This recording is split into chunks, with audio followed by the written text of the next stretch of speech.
noches. Nuevamente hoy día nos encontramos con una entrevista de polentas. Hoy día vamos a entrevistar a un historiador, a un caricaturista, a una persona que ha desarrollado una estrategia metodológica muy interesante y que en los últimos años ha tenido muchísima acogida. Nos referimos a Carlos Rojas Ferias. Él es historiador de San Marcos y tiene ya varias publicaciones que esta noche vamos a ir descubriendo poco a poco. Carlos, buenas noches. Buenas noches, Santiago. Un gusto compartir contigo en este espacio tan amigable. Gracias por acceder a esta entrevista. Sé que últimamente no estás desarrollando muchas entrevistas por la pandemia que vivimos, pero te agradecemos enormemente que hayas podido asistir esta noche y también estés preparado a todas las preguntas que tenemos. Sí, en verdad que vamos a ver, pues, ¿no? Al ruedo, vamos a ver. Sé que Santiago es un buen torero, vamos a ver cómo nos va. Una de las primeras cosas que nos interesa conocer es un poco el desarrollo de esta afición por el tema del dibujo, por la historia. Sabemos que has vivido algún tiempo en La Victoria y quizás eso te haya entregado un poco ese humor, que tratas de impregnarlo en cada publicación que tienes. ¿Es un tema de que tienes calle o eres palomía de Ventalla? Mira, primero el dibujo nació conmigo. O sea, yo recuerdo los 4 años, 5 años, y mis padres también me cuentan, mis madres sobre todo, de que yo andaba con libros donde había muchos gráficos, ilustraciones, cuentos, y andaba arriba abajo hasta que los llegaba hasta romper. O sea, porque era un niño de 3, 4 años y eran libros de mis hermanos además. Entonces yo lloraba para tener el libro en las manos. Entonces eso me gustó mucho, la lectura, ¿no? Y de ahí dibujar también siempre dibujaba, ¿no? Y me encantaba mucho la historia, pues, de los héroes, de los militares, Napoleón Bonaparte, ¿no? Y ahí te cuento algo gracioso, ¿no? Mi mamá también me dice de que una vez la profesora le llamó y le dijo, ¿qué pasa con Carlos? Porque para dibujando guerras, combates, en la casa había violencia, y mi mamá se empezó a reír, ¿no? Porque a mí me gustaba la historia, ¿no? O sea, me gustaba dibujar cosas de héroes, entonces eran batallas, dibujaba cañones, tanques, ¿no? Pero nada que ver con otra cosa, ¿no?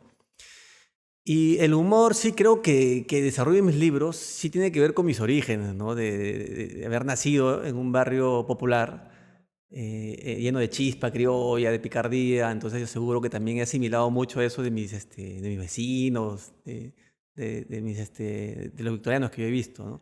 ¿Algún familiar tuyo ha estado vinculado al tema de la prensa, el tema de trabajo editorial? De verdad que no. Yo sí, en ese sentido, soy un caso muy especial en mi familia, ¿no? Es un caso muy especial porque mis hermanos han sido maquinistas de imprentas grandes, ¿ah? O sea, han estado donde se imprimían todos los diarios de Lima, la revista Caretas en los años 80, y eso llegaba a mi casa, llegaban todos, llegaban revistas, llegaban diarios.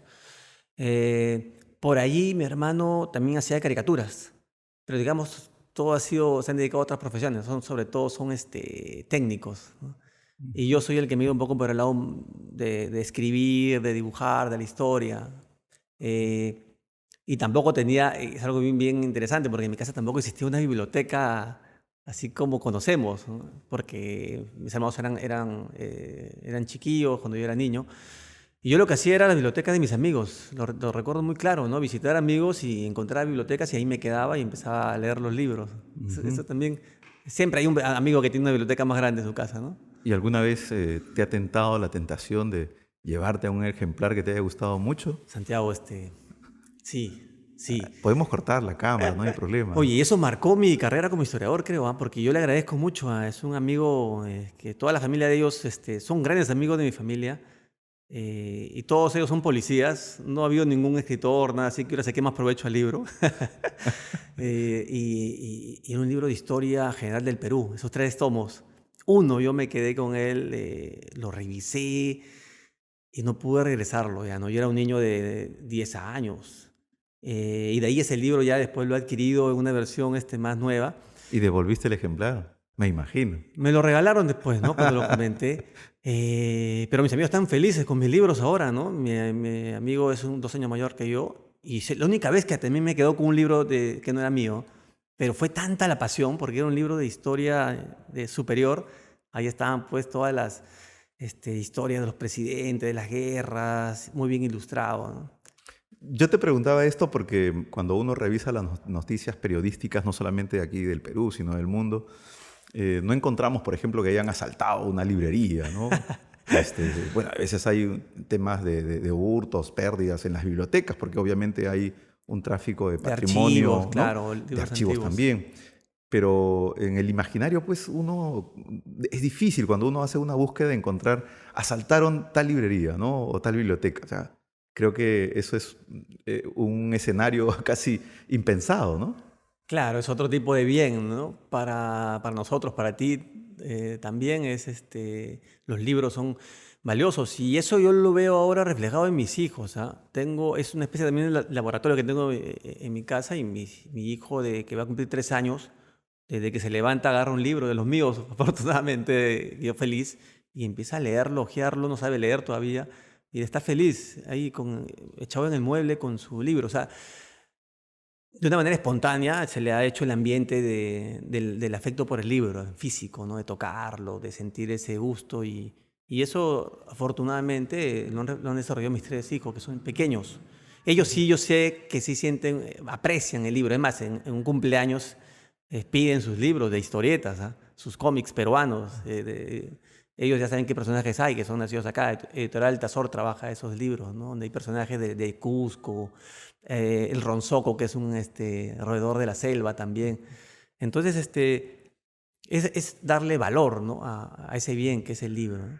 Ya que has mencionado el tema de tus hijos, creo que uno de los aspectos que sobresale es el tratamiento que le das al tema de las imágenes, de los textos. Es decir, la propuesta metodológica que tienes coge a un público diverso, ¿no? Como puede ser un niño que a pesar de no leer Sí, puede sí, sí, sí. sentir atracción por el tema de los trazos, los colores, o un público más juvenil que de pronto todavía no tiene desarrollado el hábito de lectura, entonces Claro. comienza a interiorizar pequeñas frases, momentos históricos, humor, como le pones. Pero esta propuesta metodológica es como para romper con esta historiografía clásica de estas reuniones algo sosas, algo aburridas, que si bien tienen mucho contenido, finalmente no van dirigido a un público que de pronto puede estar ávido de una serie de conocimientos, información, reflexiones.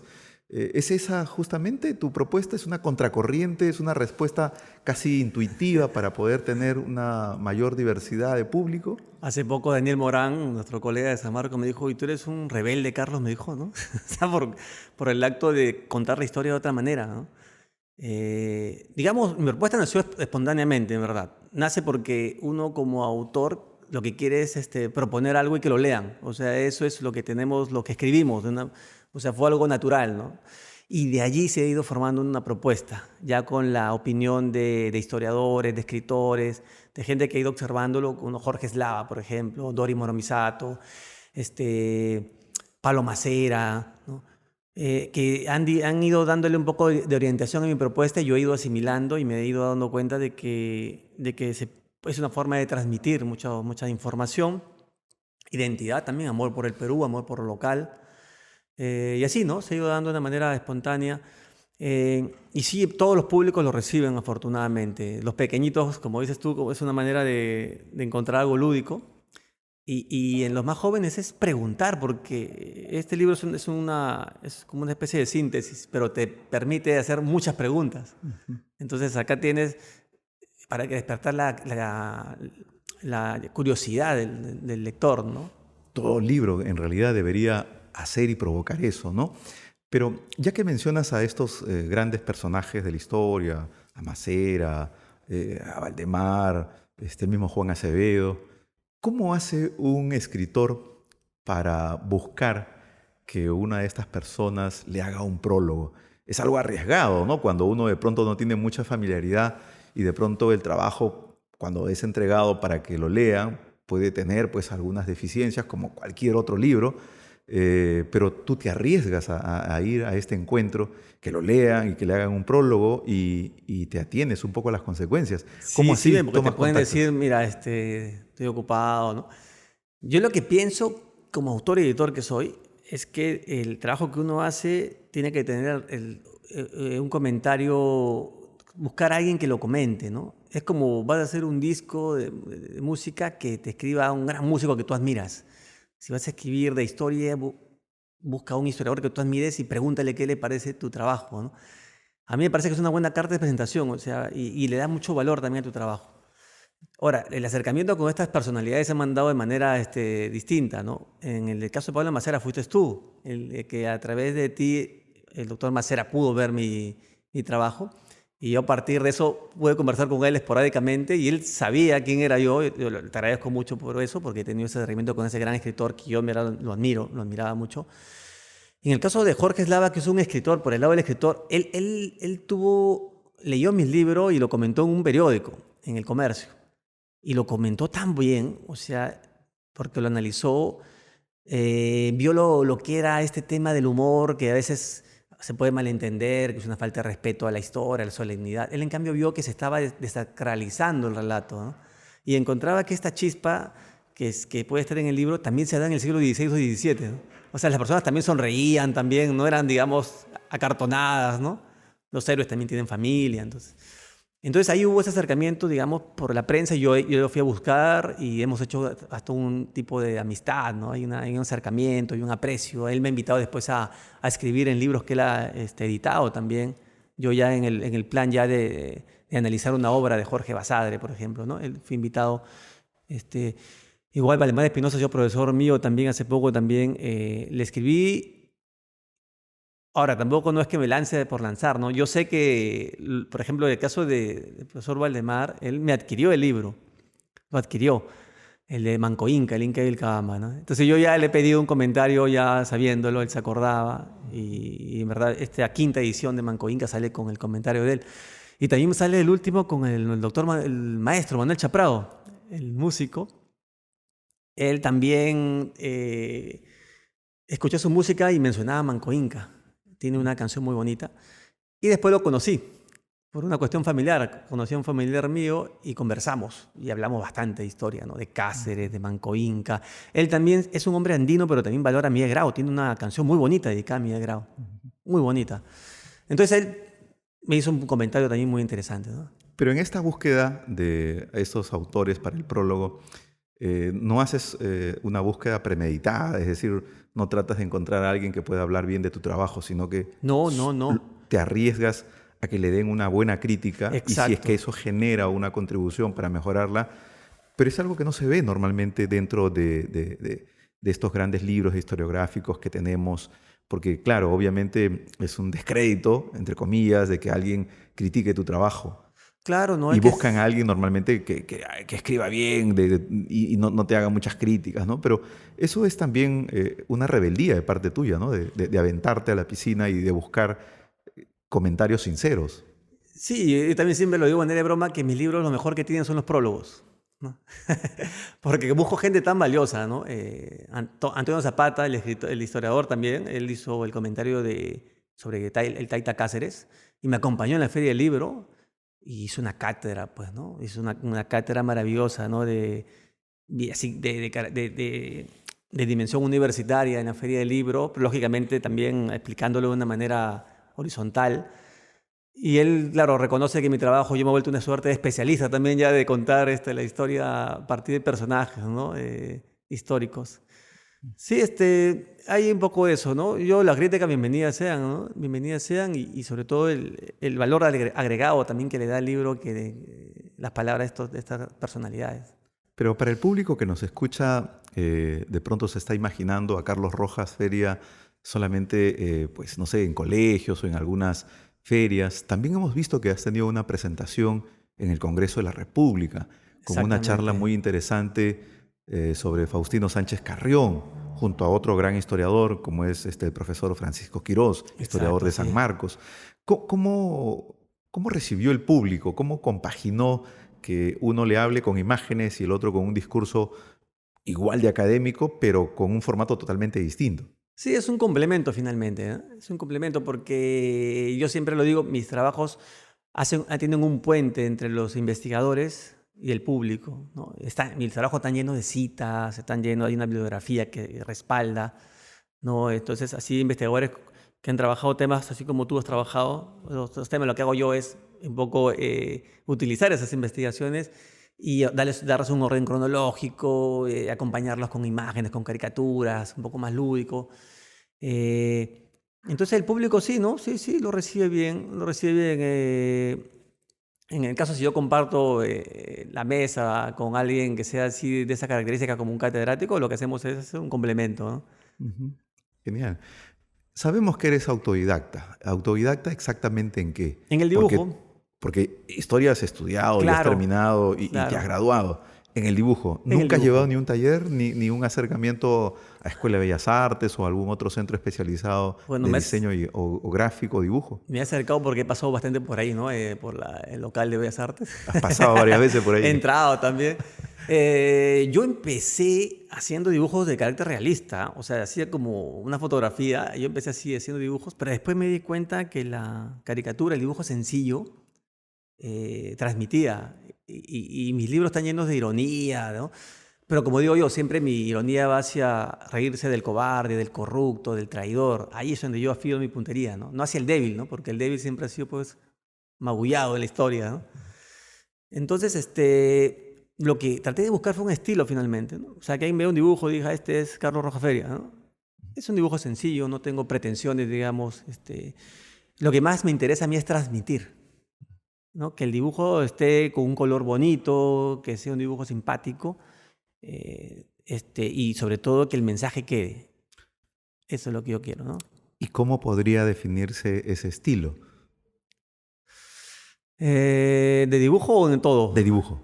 Es caricatura, ¿no? Es un poco humorístico, caricatura humorística, ¿no? Eso es lo que hago yo, ¿no? O sea, es un estilo de dibujo simple, ¿no? No tiene pretensiones, pero sí son expresivas, ¿no? O sea, tú ves ahí gente, las expresiones que yo utilizo pues se ve una gente que está molesta, alguien que está feliz, hay una exageración de esos rasgos, ¿no?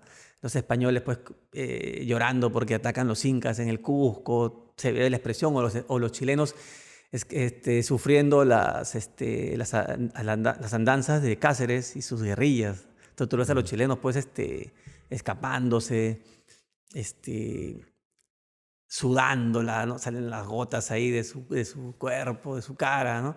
O sea, uso mucho las figuras que se usan en la historieta, ¿no? Las figuras onomatopéyicas, cinéticas, ¿no?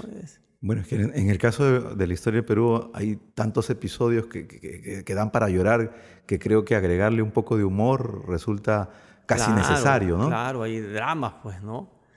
Hay dramas, hay que darle la vuelta un poco, ¿no? Pero siempre en mis trabajos, en mis historietas, sí ocurre lo que ocurrió realmente. O sea, no ficciono, ¿no? La ficción tiene el humor, pero sí, yo sí me preocupa mucho de que lo que se cuente esté comprobado, ¿no? O sea, para ser identidad nacional con una base histórica que esté verídica, porque si no, nadie te cree. Los chicos, los escolares o los jovencitos van a decir, oye, esto no es real, pues, ¿no? Nos estás cuenteando. No, yo digo, esto de aquí ocurrió y el entorno de lo que yo un poco lo... Y ellos muy inteligentemente se dan cuenta, eso no... O sea, un joven se da cuenta la parte que es verídica, documentada, y el otro que es un acompañamiento, ¿no? Tu primer trabajo ha sido la historia de Manco Inca. Exacto, sí. ¿Por qué elegimos a este personaje y no a otro? Porque hay una gran admiración por ese personaje, ¿no? Y nos puede transmitir eso de que la conquista del Perú no fue fácil, ¿no? O sea, tengo la idea de que Atahualpa ha sido muy popularizado, lo han hecho muy famoso a este inca que se deja sorprender en Cajamarca, que lo capturan. Entonces ocurre una suerte de que la gente piensa que hemos nacido con una partida de nacimiento trágica, Cajamarca. 7.000 muertos aplastados en Cajamarca. Y piensan que ya acabó toda la invasión y conquista española. Y le cae a pelo esta De- chapa que los alumnos en algún momento yo escuchaba decir el Inca Gil, ¿no? Es decir, Claro, ser tan inocentón como para claro. poder no predecir un poquito estas pretensiones de los españoles en su presencia aquí en el Perú. Y ahí está el racismo finalmente, porque esa es nuestra herencia andina, entonces Lorna, pues, no, o sea, encima paga el rescate todavía, ¿no? Y yo dije, ¿por qué no contar el hermano menor que es Manco Inca? Se rebela, monta a caballo, se escapa de los españoles, sitia Lima, sitia Cusco. Y las crónicas hablan, un inca a caballo con una lanza. Es una escena épica en Ollantaytambo, Eso lo cuenta William Prescott, según las crónicas lo cuenta Nathan Baxtel, todos los historiadores. O sea, ni un historiador serio le niega a Manco Inca sus dotes de poder revertir la situación, ¿no? O sea, es un jovencito de menos de 20 años, se calcula, pero que tiene esa capacidad de reaccionar ante lo nuevo. Dentro de la historiografía también nosotros conocíamos pues a Atahualpa, a Huáscar un poco menos porque finalmente no estaba dentro de la historia al ser sacado, asesinado. Pero quizás antes que Manco Inca era incluso Cahuide, ¿no? Que Cahuide claro, se le conocía, ¿no? Claro, y rescatar a Manco Inca pues como que le da el sitial que corresponde porque además los acontecimientos que va a liderar posteriormente son cosas muy concretas y además que revelan este espíritu que finalmente de poder reaccionar frente a un escenario totalmente adverso. Es decir, no fue nada contemplativo, sino que coge las armas, coge caballos, coge Claro. estrategias hispanas y pone en jaque de alguna otra manera a la presencia española aquí en el Perú, ¿no? Claro, el Cahuide es un hombre de Manco Inca, es uno de sus oficiales, ¿no? Y esta acción de sitiar Lima-Cusco tampoco es muy común en la historia militar peruana. Esa capacidad de dirigir dos ejércitos en simultáneo, mandando un general a Tito Yupanqui hacia Lima y él mismo dirigiendo el ataque al Cusco, no se vio ni Tupac Amaru II, ¿ah? Ni en la época de la independencia se ve esa acción militar, tiene una capacidad de logística, organizativa, ¿no? Y ese libro además, así, si bien cuenta un drama, también tiene también sus guiños justo con el papel de la mujer, ¿no? Hay un momento están que se pelean los incas contra los huancas, están arriba Cienciano, rey del partido Huanca, ¿no? Y atrás están los españoles, tanto jaleo, al final viene el Real Madrid y barremos con todo, dice, ¿no? Y esa viñeta te refleja esas luchas internas, esas grietas que tiene el Tahuantinsuyo, aprovechadas por los españoles, ¿no? De Manco Inca pasamos a uno de sus últimos trabajos que tiene que ver con el tema de la historia de la Cancillería. ¿Cómo, para tus seguidores, para los lectores que tienes, cómo entender ese giro desde un personaje a algo más institucional, que es la historia pues, de una institución que tiene larga data aquí en el Perú? Claro, yo siempre he partido por las biografías. Ya también estoy orientándome también en este año a los libertadores. Estoy trabajando, ya próximamente se publica una historieta sobre héroes populares de la independencia. O sea, ya estábamos hablando de una comunidad. Y el caso de la Cancillería es una historia de una institución, ¿no? Donde llegó por una convocatoria que se hace. Y era ya contar los 200 años de la Cancillería. Y lo interesante de este trabajo es que usa documentos del Ministerio, que son documentos históricos muy valiosos, y lo que tenía que hacer yo era acompasarlos en el relato, ¿no? O sea, que aparezcan los primeros cancilleres y a la par también la independencia del Perú. Porque la Cancillería, digamos, o la Secretaría de Relaciones Exteriores fue fundada por San Martín, el Libertador, a los pocos días de la proclamación de la independencia del Perú. No, se crean ahí 3 secretarías o 3 ministerios que vendrían a ser. Entonces, en ese relato, en paralelo, se cuenta la independencia y se cuenta la historia de la Cancillería, ¿no? Y se resalta el papel de José Faustino Sánchez Carrión, que es uno de los cancilleres de la primera etapa y para mí es el gran personaje de la independencia del Perú, ¿no? Bueno, y Faustino Sánchez Carrión es un personaje que pues obviamente no está muy estudiado. Sí, le falta más el valorarlo. Y él es considerado por los historiadores clásicos como Jorge Basadre y Raúl Puado Barnechea, sin duda, lo dicen, lo han escrito, que es el peruano más insigne del proceso final de la independencia. Es decir, entre el 21 y el 24, cuando se definió la independencia del Perú de América, no hay ningún personaje de su talla, ¿no? Porque UNANO está siempre entre lo virreinal y lo republicano.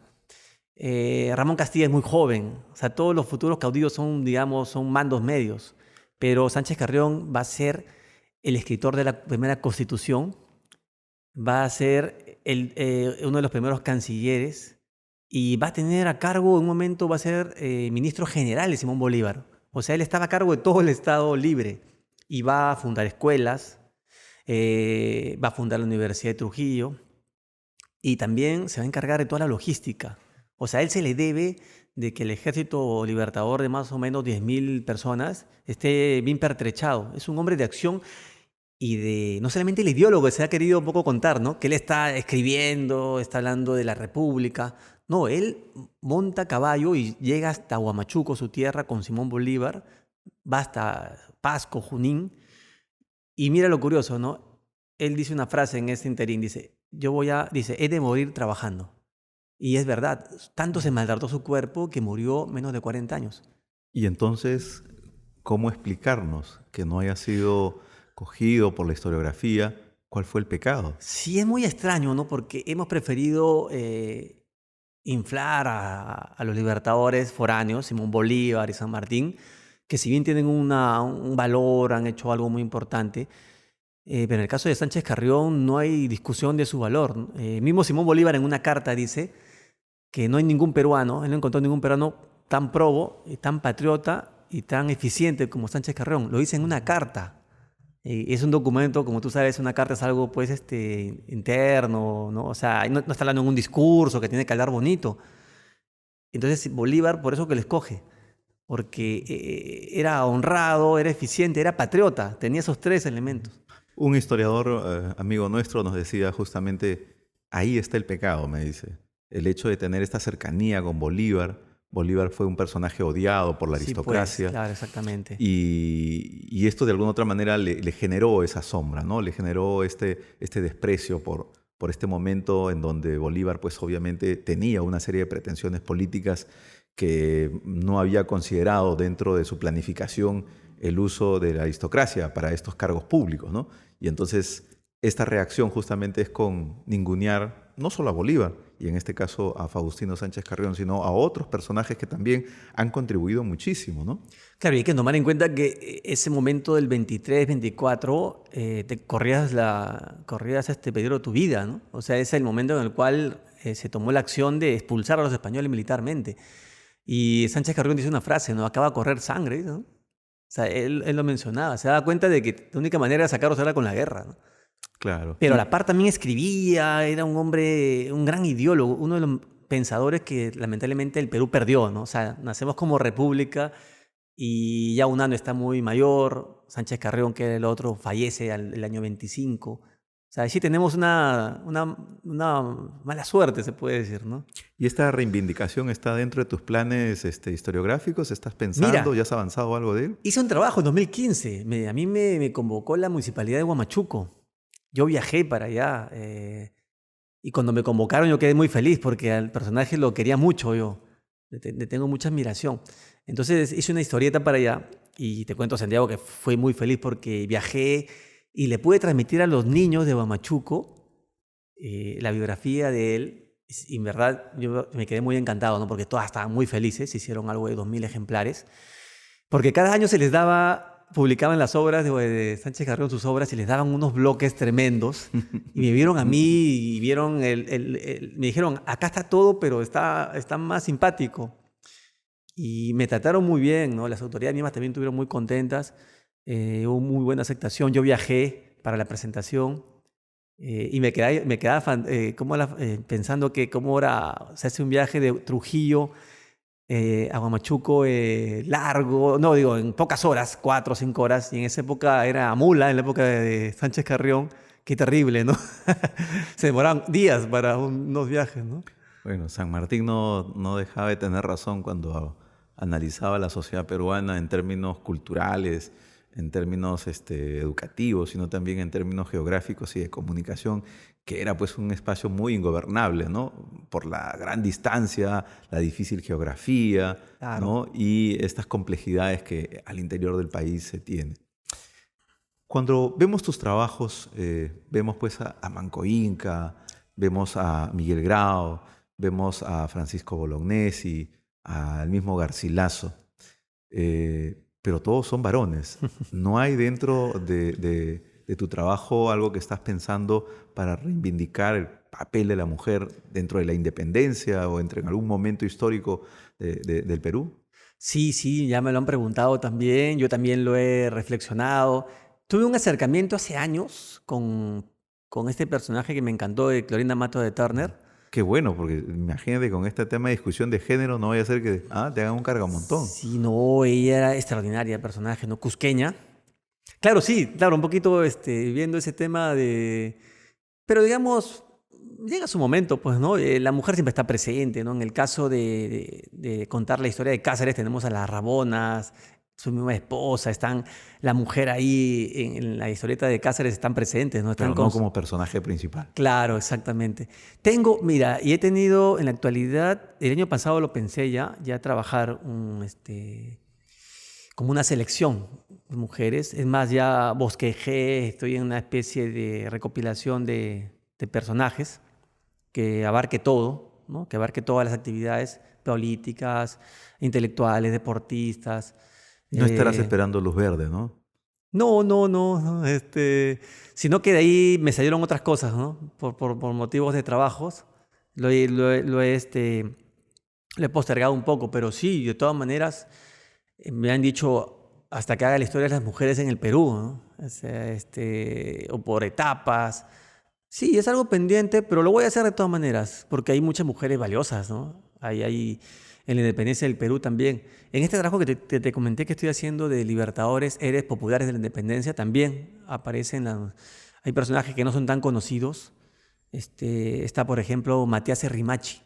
Matías Rimachi es una heroína de Chachapoyas, que cuando se proclama la independencia de Trujillo, 1820, hay una fuerza realista que va a combatir allá a los chachapoyanos y ahí surge un grupo de mujeres valerosas. Una es Matías Rimachi, que pelea. En un momento ella le dice, está en un parte de guerra, que le dice a los hombres que si no quieren pelear, ellas pueden pelear por ellos, ¿no? Que le den sus armas. Y este personaje localmente es muy fuerte, ¿ah? Una vez conversé con Sonalito que es de la zona allá, y ella me comentó que desde niña la conoce, desde la escuela. Ella juega a ser Matías Rimachi desde niña. O sea, ese personaje local falta que nomás se haga más macro, ¿no? Ujú. Yo, cuando veo el tema de estos abordajes que se hacen por el tema del bicentenario, eh, rescato muy pocas cosas y quizás la cosa más valiosa que rescato es este abordaje que se le ha dado a la independencia en las regiones, al Claro, interior del país, de estos personajes regionales que de alguna otra manera tienen muchísima trascendencia, pero que son desconocidos para la historiografía nacional. No hay muchas publicaciones. Recién este año, y en base al esfuerzo de muchos historiadores de manera independiente, nos están mostrando esa riqueza documental, riqueza histórica, que se tiene que tener en cuenta para poder explicar el tema de la independencia. Porque lamentablemente hemos vivido con una visión centralista, en donde claro, Lima, limeña. ¿no? En donde el claustro de San Marcos, los espacios en torno a las grandes instituciones como la Real Audiencia, el Cabildo, pero no se sabe o no se sabía casi nada de la independencia al interior del De país, al Tarma, punto que nosotros claro. cuando revisamos la secuencia cronológica de la independencia nos damos cuenta que Lima es uno de los últimos lugares donde se declara la independencia. Claro, claro, ya viene el norte, ¿no? El norte de Lambayeque, Trujillo, son meses antes, ¿no? Pero tú le preguntas a un niño y le dices, oye, ¿cuándo es la fecha de la independencia? El 28 28 de de julio julio. de 1821. Pero ¿sabías que? Y es como cuando dice, no, ¿no? O sea, absolutamente, ¿no? No está dentro de su conocimiento información que pasa desapercibida o circula en un espacio muy, muy, muy regional. Y por eso yo rescato, lo único que a mí me parece interesante de todo esto es que se está recobrando ese sitial que debería haber tenido siempre los pueblos del interior del país y sobre todo personajes y grupos sociales, porque antes no se preguntaba acerca de cuál era el papel de los esclavos en la Exacto, independencia o cuál es el protagonismo que los indígenas, ¿no? tuvieron en este proceso de emancipación o cuál es el comportamiento de los nobles curacas que de alguna otra manera tenían mucha trascendencia dentro de los pueblos indígenas. Y este escenario pues, nos invita ahora para poder conocer en propuestas que desafían un poco a esta historiografía tradicional, sosa, que a veces pues, mucha gente no acostumbra a leer, ¿no? Yo siempre digo que a veces los historiadores tenemos un pecado capital de escribir para leernos en nosotros mismos, ¿no? Y eso realmente a mí me sofoca porque tenemos muchísimo material tenemos un escenario muy propicio para generar este tipo de reflexión y se ven esfuerzos, pero debería de pronto sumarse otro grupo de investigadores, de apoyos institucionales para dar a conocer esta valiosa información, que incluso hasta a nivel turístico podríamos usarlo, porque el Exacto, discurso, exacto, ¿no? exacto, Nos exacto. ayuda a decir, oye, vamos a la primera provincia o el departamento que tuvo la independencia aquí en el Perú. Recreaciones también de los bandos de proclamación, ¿no? Claro, de las batallas también, porque hay batallas pequeñas, hay combates, hay escaramuzas que merecen también, ¿no? Son esfuerzos igual, ¿no? Que Sí. se hicieron. De todos los personajes que has podido estudiar, ¿cuál es el más difícil? ¿Cuál es el que dices, me he tenido que amanecer, he tenido que buscar este dato, tenía una duda, he tenido que viajar, he tenido que conseguir un periódico, un recorte? El personaje más complicado. Mira, una vez me preguntaron a cuál tienes más cariño, ¿no? Y yo le dije, es como que te pregunten a cuál hijo quieres más, ¿no? O sea, es un poco difícil, ¿no? Los hijos, así como los libros, tienen sus cosas especiales. En el caso de la dificultad, yo creo que va un poco por Garcilaso en un momento y por... No he tenido una seria dificultad ninguna, en verdad, ¿no? Porque he tenido como tenía un conocimiento previo, ¿no? En biografías hablando, claro, Garcilaso es un poco más complejo, tal vez. En la Cancillería fue un reto. Ahí sí fue un reto, ¿no? Porque yo tenía que usar los documentos que tenían para poder armar un discurso, ¿no? En ese sentido, ¿no? Pero los personajes no, realmente. No, no, no. He tenido una satisfacción por Cáceres, por ejemplo, porque me di cuenta de que Grau y Bolognesi sí son muy conocidos, muy populares, y mientras que a Cáceres, por no haber muerto en la batalla y haber tenido una vida posterior de político, como que la gesta de la Breña le faltaba contar, ¿no? Entonces sí, yo tuve una satisfacción especial cuando publiqué Cáceres el Taita y lo pude presentar en la Plaza Mayor de Huamanga y también con gran aceptación en Huancayo, ¿no? Viendo como pequeños, gente mayor también, gente de 70, 80 años, 60 años, hombres y mujeres, recibían muy bien el mensaje, ¿no? Eso sí, para mí es una gran satisfacción, ¿no? Porque no había un registro de contar la Breña y con toda una picardía, ¿no? Con Cáceres disfrazando a las llamitas de soldados. En un momento aparece una llamita con un letrero diciendo chileno, tu envidia es mi progreso, ¿no? Los chilenos sufriendo para darle casa a este gran líder, ¿no? O sea, fue una satisfacción especial hacer la biografía de Cáceres el Taita completa, ¿no? Ujú. Sí, documentalmente no ha sido difícil, gráficamente tampoco. Quizás, y es algo que también caracteriza tu obra, utilizar estas fotografías históricas para darles el contexto. eh, ¿En algún momento también te ha sido difícil ubicarlas en alguno de estos trabajos? ¿O siempre ha habido alguna facilidad? Bueno, hay que recordar que también estás bastante tiempo en el programa Sucedió en el Perú. Exactamente, exacto. Y esto de Tengo alguna otra manera te ayuda a recoger información de manera imágenes indirecta, ¿no? y también muchas imágenes. O sea, estamos siempre tratando en el programa Asociación del Perú de vestir los programas. Entonces, tenemos yo me dedico un poco a eso, a la casa de grabados no tan conocidos. Pero sí, he encontrado dibujos y pinturas muy bonitas, acuarelas, ¿no? Encontré una cosa muy maravillosa, un álbum de 1970, por ejemplo, en la época de Velasco, que se publica de la Independencia, que se llamaba Álbum de la Independencia. Eran unos dibujos en acuarela. Para el sesquicentenario. Sí, lo sacaron el año, yo vi la edición en el año 70. Yo lo recordaba cuando era niño, yo soy el 73, pero seguro mis hermanos lo guardaron, porque yo en mi mente lo tenía. Y yo lo encontré en el Mercado Libre, nuevecito, llenecito, ¿ah? Una maravilla, lo guardo como una joya. Es una de las joyas que tengo, porque es un álbum del año 70, llenecito, de la Independencia, con unos grandes grabados. Entonces ahí encontré, por ejemplo, algo muy difícil que no se consigue así nomás. Y ahí está José Olaya, está María Parra de Bellido, está Tupac Amaru. Entonces, lógicamente, los he citado en unos trabajos con el nombre del dibujante, citando, ¿no? Que hay que citar todo lo que uno utiliza. Pero esto sí fue un hallazgo muy agradable, ¿no? Ujú. En estas alianzas estratégicas que haces para promocionar tu trabajo, hemos visto una cercanía con un director de cine medio loco, Juan Carlos Oganes. que incluso nos contaba en una de sus entrevistas que hasta ha empeñado el alma, ¿no? Las joyas de la familia, hipotecado su casa, por un sueño, por tratar de reconstruir de manera fidedigna y con toda la calidad de tecnología visual que podamos nosotros ahora tener, una película que ha sido un éxito. Cualquier persona que lo ha visto ha soltado al menos un sentimiento, ¿no? Después de verla. Claro. Pero que lamentablemente también no ha tenido el apoyo de estas empresas de cine para poder promocionarlas como quisiéramos. O empresas gigantes como las mineras, no sé, ¿no? Claro. Y ha comenzado a buscar espacios, ¿no? Para poder tener esta posibilidad de exhibirlas. Y te hemos visto también, de alguna otra manera, sumergido en estos viajes, en estas presentaciones. ¿Cuánto de esa alianza estratégica, del éxito que han tenido tanto él como tú, se debe a este feliz encuentro? Sí, fue algo a mí fortuito, ¿no? Nos invitaron a dar una charla en San Marcos, la Facultad de Letras o Educación. Estuvimos 2 veces, 2 oportunidades. Él hablando de la historia del cine y yo la historia de la televisión. Entonces, congeniamos, nos fuimos a tomar un café y él me dijo, oye, acompáñame, ¿no?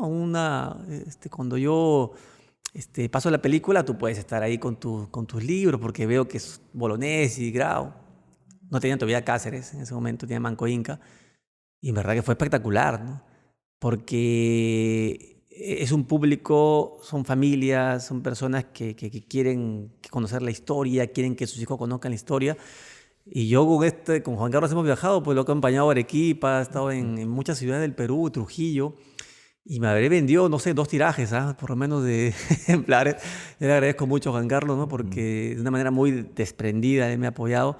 Y yo también he sido testigo también de este afecto del público, de que también tenemos una reserva en el país, ¿no? Porque no todo pues es el rating, esto es guerra, no sé, que son los nuevos héroes, entre comillas, gente de la televisión mediática, sino también hay personas que buscan consumir pues cosas que tengan valores del amor a la patria, ¿no? En el caso Bolognesi, del cumplimiento de la palabra, del deber, ¿no? Y en esta propuesta, me imagino que el público finalmente compraba tus libros al salir. Antes también, de entrar. haciendo la cola. Haciendo la cola compraban muchos porque mi libro tiene la diferencia que tiene el sentido del humor, ¿no? El humor, la película es dramática, ¿no? Pero sales con un lagrimón después de la película. No, era un envión también. Y uno dice, no, tengo que llevarme algo de aquí, ¿no? Claro, un souvenir, buscaba un souvenir. Y yo todavía, de una manera salió mi segunda edición porque se acabó Bolognesi y venía con un texto de Oganes y su caricatura. Entonces, era mucho, también marquetero, también era usarlo, ¿no? Y Juan Carlos, ¿puedes escribir un comentario? Claro, me dijo, ¿no? Y entonces, también buscaban también que el director también lo autografíe, ¿no? Sí, hemos pasado muy buenas aventuras, hemos estado en locales del ejército, ¿no? Las alianzas se van forjando, ¿no? Yo tengo mucha gente que le tengo mucho afecto, mucho cariño. Uno es el ingeniero Mario Casas también. Él también fue uno de los primeros que apostó por mi trabajo, darme lugares para exhibirlo, apoyarme en la difusión. Yo creo que son como personas que ven algo de tu trabajo que les parece rescatable, ¿no? Y tienen esa solidaridad, esa don de gente de apoyar, ¿no? Bueno, las cosas buenas, las cosas que puedan ser interesantes, se tienen que apoyar. Y eso creo que es una cosa casi natural en cualquier persona con sentido común, ¿no? Cuando revisamos tus trabajos, vemos que hay de pronto cierto atisbo de 2 grandes dibujantes aquí en Latinoamérica. Uno de ellos, obviamente, es pues, el famoso Quino, ¿no? Joaquín Lavado. Pero hay otro que creo que también, de alguna otra manera, ha sido parte de tu aprendizaje, tu lectura, y tiene que ver con Eduardo del Río. Claro, Ríos. Ríos, ¿no? ¿Quién de estos 2 personajes crees que haya influenciado un poco más en la labor que realizas? Creo que es Ríos, porque Ríos lo que hace en sus trabajos es investigación y va contando acontecimientos y biografías de personajes históricos. O sea, Ríos ya usa documentos, usa imágenes, grabados, o sea, va haciendo esa combinación de dibujo, lo que se llaman monitos, y también usa apoyo iconográfico, ¿no? Yo le tengo mucha admiración a Eduardo del Río, lo leo desde pequeño, cuando íbamos a estas ferias de libros de la Avenida Grau, ¿recuerdas? Ahí en el centro de Lima, que era una maravilla, ¿no? Encontrar libros de todo tipo en el centro. Y bueno, él es una referencia para mí, ¿no? Para mí es un maestro y es un grande de la historieta latinoamericana. Debes tener, me imagino, dentro de tu colección alguno de sus trabajos. Sí, sí. Él tiene una carga ideológica que yo no la tengo, ¿no? Él es un hombre de izquierda bien marcada, entonces sus libros tienen una tendencia bien marcada hacia la izquierda, al comunismo. Yo, digamos, no llego a ese extremo, ¿no? Pero sí le rescaté que era usaba bastante sentido del humor, el humor está presente, el humor, la reflexión, la opinión, ¿no? Pero tú también eres un revolucionario, ¿no? En el sentido de la propuesta metodológica que tienes.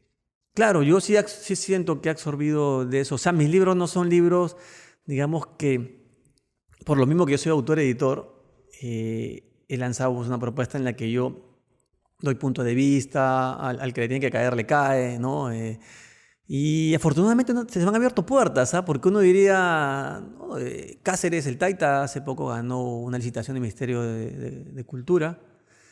Después también he dictado charlas en la Escuela de Posgrado del Ejército, en la Escuela Superior de Guerra también, que uno diría, pues son gente seria, ¿no? No, al final venían ellos, y es algo bien curioso, tú también lo has experimentado como autor, que te sientes feliz, pues cuando hay una firma de libros, ¿no? Uno se siente un poquito importante, ¿no? O sea, y yo en verdad espero hasta el último, ¿ah? Yo he firmado libros hasta el último, porque algunos decía, "Pero tienes que esperar", ¿no? Y yo sí he firmado a todos, ¿no? Y he firmado niños y hasta gente mayor, Bueno, ¿no? Sí, eres un sí, buen sí, sí, vendedor. sí, sí, Pero sí. cuando hablas de ser un autor, editor independiente, ¿qué te otorga esta categoría?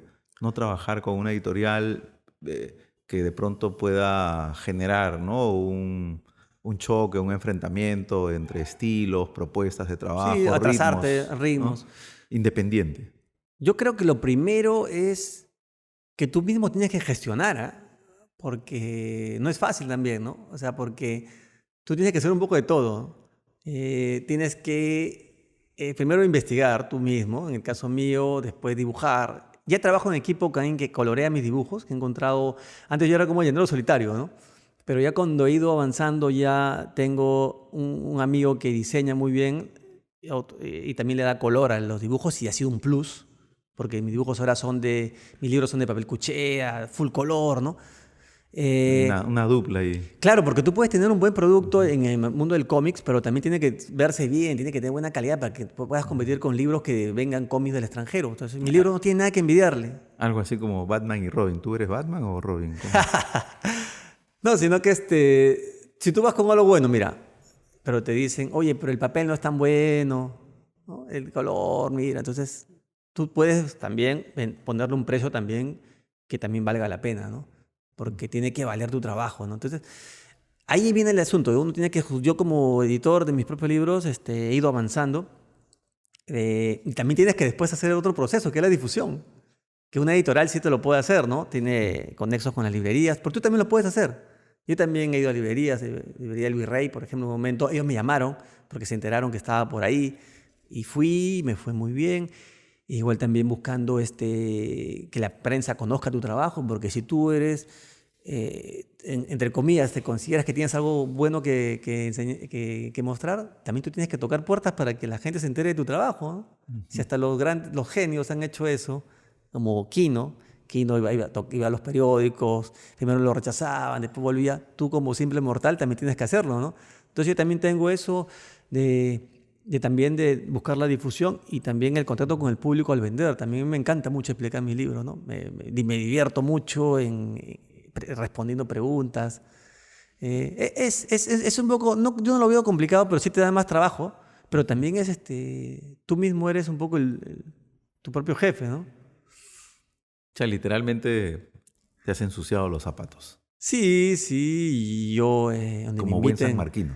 claro, donde me inviten yo voy, me encanta, o sea, lo hago con mucha pasión, ¿no? Porque tú sabes que lo que estudiamos historia, estamos apasionados por la historia, ¿no? Estudiamos historia en San Marcos, y entonces a mí mi pasión es la historia y el dibujo. Entonces lo que he hecho es fusionar mis dos pasiones y lo he convertido en una propuesta que me genere también una suerte de empresa editorial, ¿no? ¿No? Ujú. Pero también estoy llano también cuando vi oportunidades que también he trabajado con alguien que me ha convocado también, ¿no? Eso no cierra lo otro, ¿no? ¿Y cómo explicarle a los jóvenes la labor del historiador? Porque dentro del imaginario, pues tú le preguntas a cualquier joven qué quiere ser. O sea, quiere ser piloto, quiere ser médico, doctor, pero dice, ¿y no te gustaría ser historiador? Y entonces como que se hace una pausa y termina diciendo, ¿puede volverme a repetir la pregunta? ¿No? Hasta arqueólogo creo que llegan, ¿no? Claro, más claro, Sociólogo y antropólogo todavía no está dentro tampoco el imaginario, pero historiador, ¿no? ¿Cómo, claro. cómo, cómo manejas eso? ¿Cómo transfieres esa provocación a un alumno cuando te dice qué cosa hace un historiador? Claro, ahí que habría que ver primero, yo pienso que hay personas que nacen con, con vocaciones, ¿no? O sea, con pasiones y vocaciones. Entonces, ahí tenemos que apuntar. O sea, si esa jovencita o ese joven tiene naturalmente ha nacido con la pasión por la historia, a él se le puede explicar bien, ¿no? Porque él va a entender y se le puede abrir el abanico, ¿no? Mira, acá tienes gestor cultural, tienes para ser autor, tienes para ser catedrático, tienes profesor de escuela, y si lo vas a hacer bien, vas a triunfar de todas maneras. O sea, eso creo que eso es una verdad absoluta, ¿no? El que se decide ser bueno en lo que va a estudiar, este, y otros más van a ser tu público finalmente, ¿no? O sea, los que van a valorar la historia, pero como lectores. Mm. Ellos, está bien, tienen que ser alguien que al final tiene que consumir lo que tú haces, ¿no? Sí, cuesta en un mercado como el que actualmente tenemos, pero creo que también es un buen referente para poder comenzar a analizar los problemas que tenemos y a partir de esas reflexiones seguramente tomar también algunas posturas, ¿no? Mira, yo te digo, con la pandemia pensé pues que iba a tener un retroceso por ejemplo, en distribución de mis libros, por lo que vino pues la pandemia de la cierre de la feria del libro, pero no ha sido tan, en el caso mío, porque se hacen pues los envíos, ¿no? Y me habían empleado un público ahí, ¿no? Porque hubo gente que se fue pasando la voz, las redes también sirven mucho para demostrar tu trabajo. Si tú harías un comparativo en porcentajes, ¿dirías que de alguna otra manera te ha afectado o mantienes un ritmo de venta medianamente similar? Medianamente similar, lo que me favoreció fue eso, la licitación que hubo, el Ministerio de Cultura me ayudó bastante y después también me pidieron algunas librerías también. Caso de Nueva Acrópolis, abrió su librería virtual y también se ubicó un gran porcentaje de libros también allí. Eh, y después, también tú has visto que a raíz de esta pandemia se han generado muchas actividades en redes, ¿no? O sea, presentación de libros, congresos.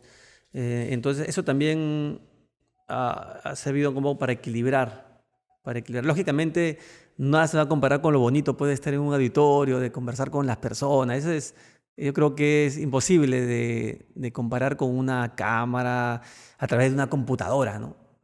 De una computadora. Por ejemplo, esta conversación contigo para mí es feliz, ¿no? Porque estamos en contacto y eso también se va a transmitir cuando se vea, pues, la transmisión. Es diferente que si una comparación, pues, cada uno desde su sala, en su casa, su biblioteca, ¿no? Eh, Hace tiempo cuando conversaba con un historiador de Villarreal, manifestaba que el humor, la ironía que tú le impregnas a tus trabajos es una manera solapada de burlarte también de las cosas que pasan y las cosas que han pasado en la historia del Perú. ¿Qué tan cierto es eso? Sí, hay un guiño con la actualidad, porque la corrupción o las malas costumbres son algo que son de larga data, ¿no? En Latinoamérica y en la historia universal.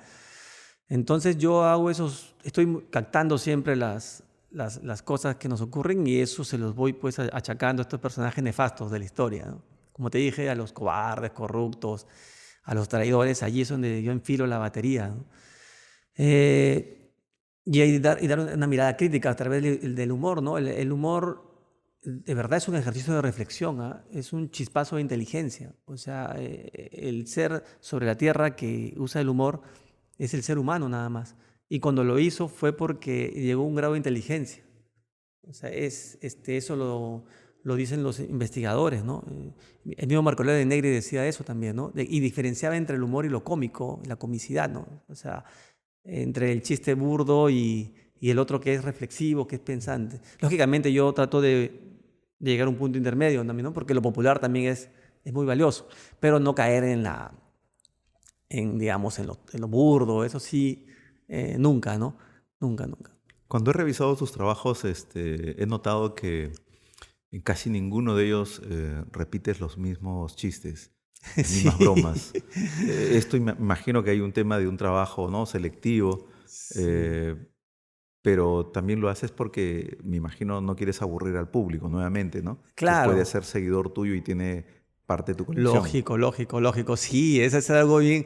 Creo que ahí está la parte difícil de mi trabajo, es buscar la frescura del lenguaje y del humor. Creo que ahí es donde está la pregunta de la dificultad, porque hay que también estar al tanto de las frases que van quedando, ¿no? Para la historia, ¿no? Por ejemplo, en los últimos tiempos va a quedar eso, tal persona no me representa, ¿no? O otras frases que van quedando, que a veces los políticos o los personajes populares nos van dejando, entonces yo tengo que ir captando. Algunas también caen en desuso, tengo que actualizarlas. ¿Y hay alguna que te haya generado alguna dificultad, crítica, comentario adverso? Yo revisaba, por ejemplo, parte de lo que viene a ser Manco Inca, si no me equivoco, en donde cuando se habla pues el tema de la presencia de los africanos, ¿no? Este, con la llegada de los españoles aquí, mencionas ahí en una parte a Miki González, ¿no? Sí, Cantando y bailando a Kundún y a los esclavos bajando de los barcos. Entonces, claro. claro, eso de alguna otra manera en el imaginario acerca mucho más, ¿no? Al tema de la presencia africana aquí en el Perú. Pero era tan fino el humor, ¿no? Era tan delicioso como para poder entender rápidamente. Quizás ahí también está un poco el secreto de este acercamiento que tienes con un público diverso. Claro, ahí yo quise relacionar que, bueno, Miki González es nacido en España, él es nacido en España y tiene este acercamiento pues con la cultura afro.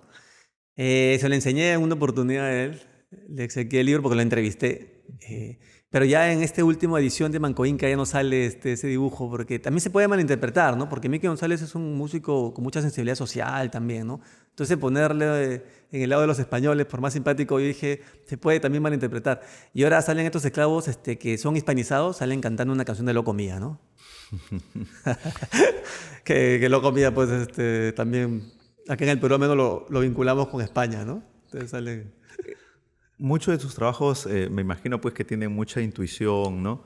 Y te menciono esto porque en alguna entrevista te escuché mencionar de que, pues, si no fueran por los anteojos que llevas, pues difícilmente podrías, ¿no? Divisar aspectos, colores, formas, porque tienes una medida bastante fuerte. Sí, sí, Jorge Eslava lo dice, Jorge Sin Eslava. embargo, cuando tú haces deporte, juegas sin anteojos y ves muy bien la pelota. Sí, ¿Cómo haces ahí? ¿Es una cosa intuitiva? sí, es intuitiva, ¿no? Acaba el partido y no veo nada, ¿no?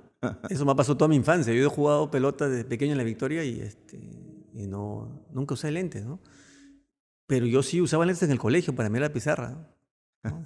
Es una cosa así rarísima, ¿no? Hasta para mí es un misterio sin resolver, ¿no?